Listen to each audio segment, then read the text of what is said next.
Muy amados hermanos en Cristo y amigos que nos escuchan, es un gusto de saludarlos a la distancia y permitirme por este medio fortalecer los lazos espirituales en el conocimiento de la palabra de Dios, especialmente en este año, que estudiaremos el libro de Números para nuestro Ministerio MEN 9322 y para otras misiones del mundo evangélico. Que el amor y la paz de nuestro Señor Jesucristo sean en cada uno de ustedes. Lo desea como siempre su pastor John Charles Reyes.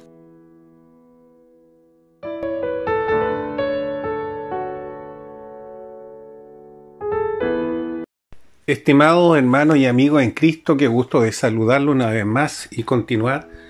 con la serie denominada Labores de los Levitas, parte 2. Te invito a abrir tu Biblia para dar lectura al libro de Números, capítulo 4, versículos del 7 al 12. Y en esta oportunidad hablaremos o meditaremos sobre temas como el traslado de los utensilios del santuario, el candelero y los demás utensilios, y el cuidado especial del altar. Recordemos que desde Egipto la mano poderosa de Yahweh se hizo presente en la inesperada travesía en medio del desierto con destino a la tierra prometida, y donde comienzan desde el monte de Sinaí a censar, para luego organizarse en el aspecto militar y sacerdotal, un estilo de vida basado en la justicia y santidad, de manera que los primogénitos redimidos eran elegidos, separados y preparados para el servicio de Dios y del tabernáculo, además de ser intermediarios entre Dios y su pueblo, hasta llegar al río Jordán. Sin embargo, la tribu de Judá en su mayoría tenía una posición prominente. Léase en Isaías capítulo 52 versículo 11 y dice: apartados, apartados, salid de ahí,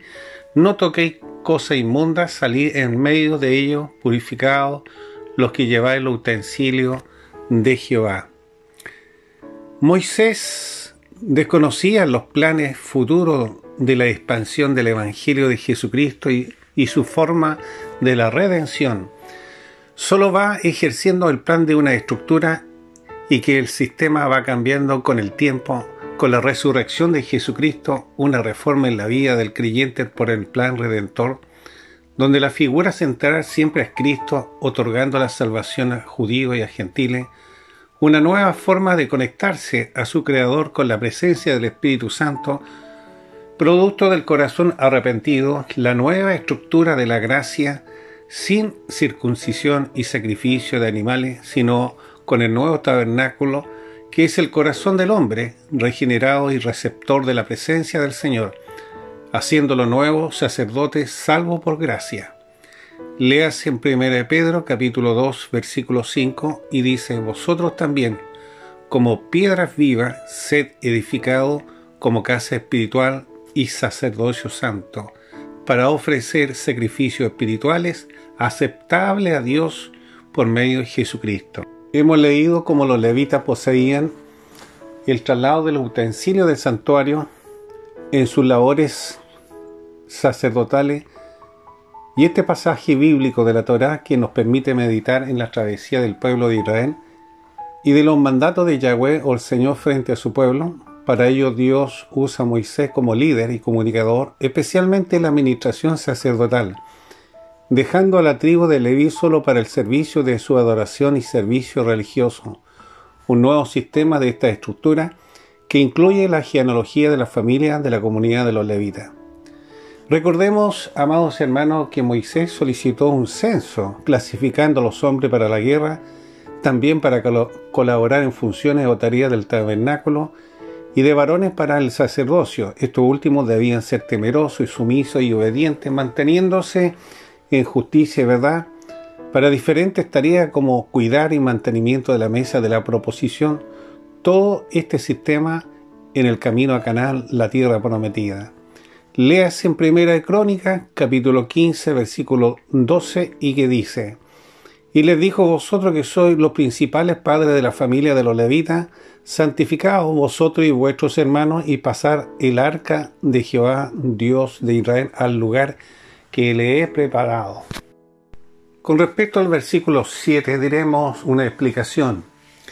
Durante esta travesía en el desierto, el pueblo de Israel avanzaba con un sinnúmero de funciones. Una de ellas era la preparación de la mesa de la proposición,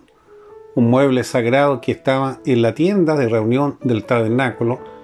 y cómo se debía prepararse con los paños y los elementos o utensilios sagrados que debían colocarse sobre ella. Es allí donde se colocaba primeramente el paño azul extendido sobre la mesa, un color que reflejaba la divinidad o la presencia de Dios, de modo que debía extenderse con suavidad, manifestando el respeto y la devoción. Luego el pan de la proposición, un pan fresco y continuo hecho por los sacerdotes, que se cambiaba toda la semana por los mismos sacerdotes como ofrenda constante a Dios. También estaban ahí los platos, escudillas, las cucharas, copas, los tazones para libar y las tapas para cubrirlo, esperando la presencia divina. Usted puede leerlo en Éxodo capítulo 25, versículo 29. Con respecto al versículo 8, seguimos percibiendo la preocupación de Moisés en dar cumplimiento a las funciones o tareas de los sacerdotes levitas, ordenanza que debían ejecutarse en cada zona del tabernáculo, especialmente en el lugar santísimo. Y es aquí donde se habla sobre el paño carmesí, que simbolizaba la sangre de los sacrificios que se ofrecía en el tabernáculo, y su objetivo apuntaba a la expiación por los pecados de los israelitas, y que debía extenderse en este mueble o de la mesa de la proposición, considerando un mueble sagrado, y sobre estos utensilios manifestando, como lo hemos dicho anteriormente, debería ser sobre el otro paño carmesí, extender la cubierta de pieles de tejones, que ésta representaba la protección de Dios sobre el pueblo israelita. Estos dos paños eran para ejercer purificación y el cuidado del mueble sagrado que estaba internamente del tabernáculo. En cambio, las varas eran elementos que servían para cargar y trasladar o mover el mueble sagrado de la zona establecida.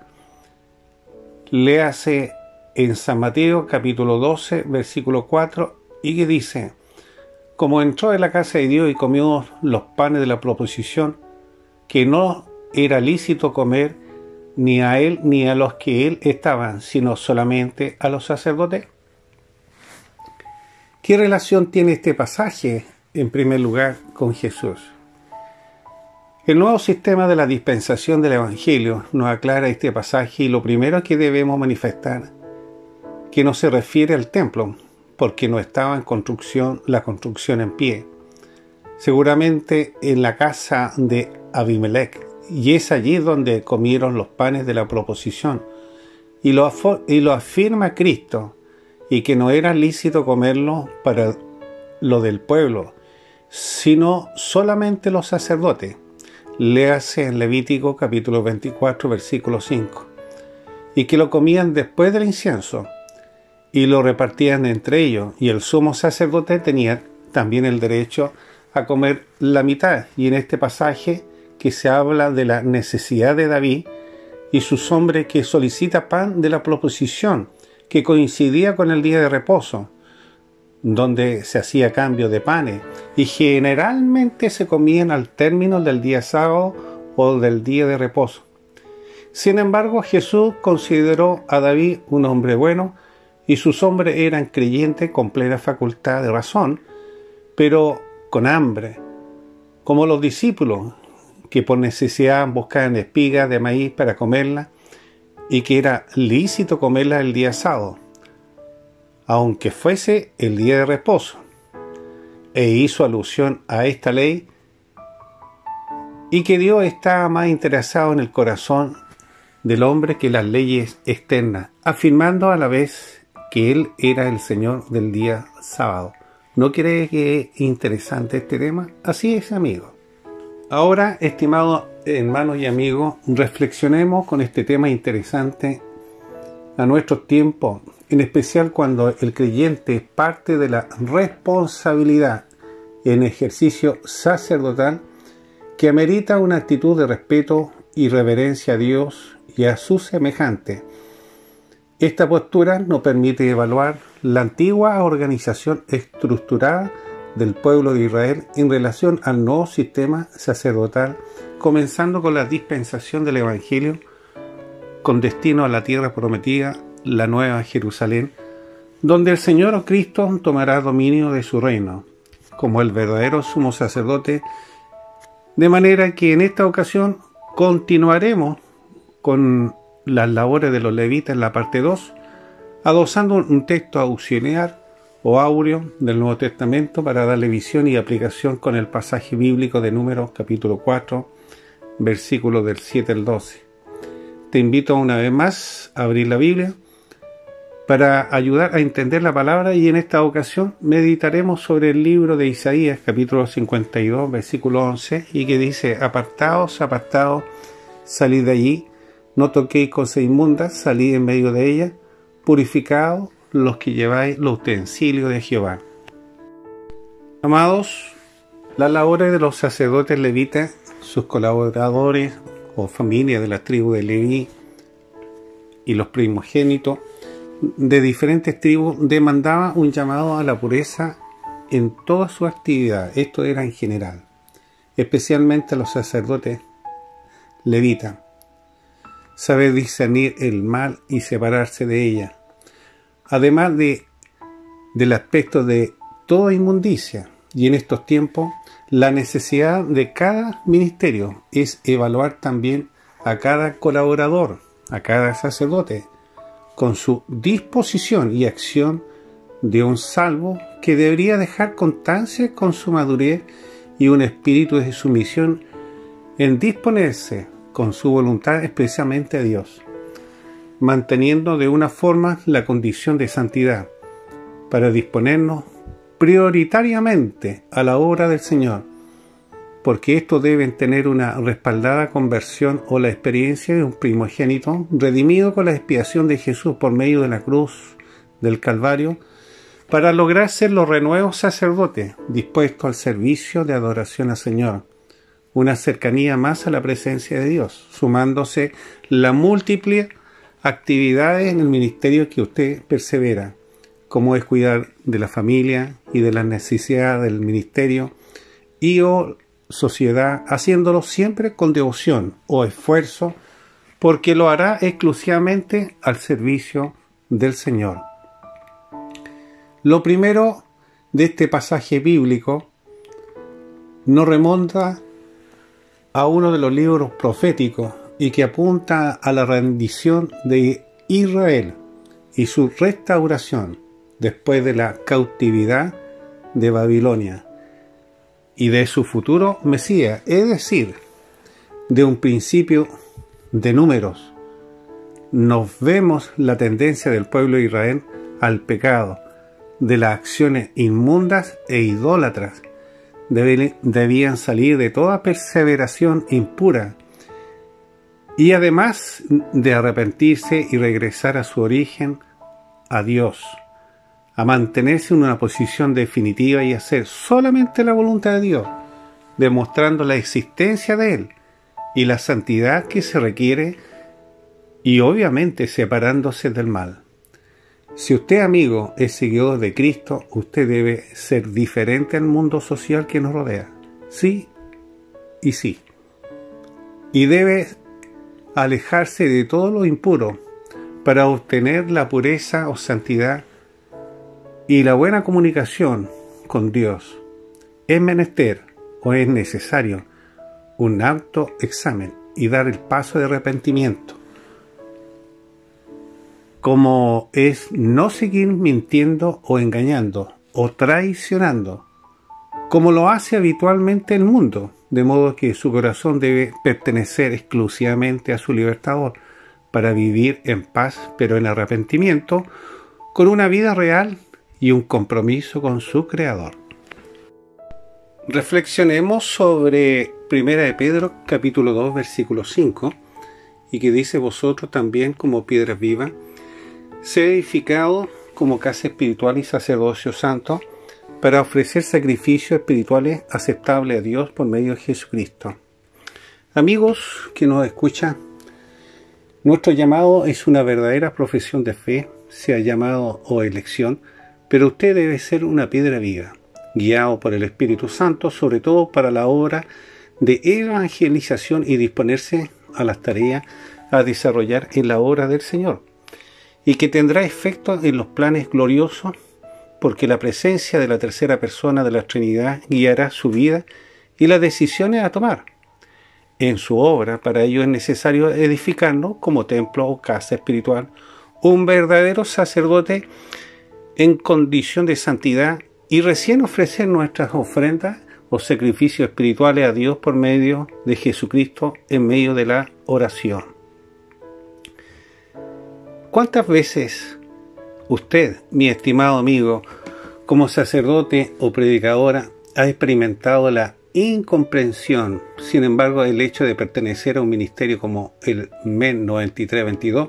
nos sentimos reconfortables, porque somos una familia y que muchas veces somos consolados por los hermanos espirituales, más que los propios familiares. Estamos en la reunión, nos esforzamos para seguir edificando este edificio, porque somos piedras vivas de la construcción de este ministerio y valoramos el sentir de nuestra vida en este escenario. De modo que el sacerdote debe ser esa piedra que trabaja con un mismo fin, de evangelizar, de aprender juntos, colaborando de diferentes formas, teniendo acceso a Dios y ser un colaborador o colaboradora por su gracia en este medio social que nos desenvolvemos. Qué importante además es entender y cómo aplicar esta escritura. Ser considerado como piedras vivas es la única forma de poder recibir la voz del Espíritu Santo, sabiendo que desde ya Él tiene un plan para usted. Y en este ministerio especialmente, porque tarde o temprano cumplirá una función determinada o determinada, según el caso, permitiendo ser parte de la estructura de esta misión, manteniendo los principios y enseñanzas de nuestro Salvador, siendo compasivo con el prójimo, perdonador, manteniendo un sistema de oración privada y de esta forma mantenerse en contacto con su Salvador, disponiendo los dones adquiridos por el Espíritu Santo al servicio de adoración, fomentando la unidad o el compañerismo, cualidad de los labores de los levitas. Léase para que usted medite sobre lo que hemos analizado en 1 Pedro capítulo 2 versículo 5, y dice: vosotros también como piedras vivas, sed edificados como casa espiritual y sacerdocio santo, para ofrecer sacrificios espirituales aceptables a Dios por medio de Jesucristo. Deseo terminar, amados amigos y amigas que escuchan este mensaje. Si usted no ha tenido un encuentro con Cristo, hágalo en esta ocasión para ser parte de los creyentes elegidos como primogénitos que se disponen para aprender de su palabra en su ministerio o en la expansión del Evangelio de Jesucristo. ¿Cómo es el ayudar a los necesitados física o espiritualmente? Alcanzando el nivel de un verdadero elegido, siempre obediente a las órdenes de sus superiores y dejando que le asignen un trabajo en su debido tiempo y hágalo bien. Recomiendo para aquellos que no poseen un testimonio de salvación que oren admitiendo la condición de pecador, confesando la falta y devolviéndose de su mal camino, porque será la señal del verdadero arrepentimiento, una evidencia de conversión, para luego iniciar los pasos al camino de la verdad. Me despido de ustedes y los esperamos en un próximo programa del Ministerio Evangelístico Nueva Vida 9322, como siempre, evangelizando para ustedes. Quédate con nosotros y crece con estos estudios o sucesos bíblicos. No olvide de compartir con quien lo necesita, a un familiar o amigo. Déjanos tu comentario o bien un like.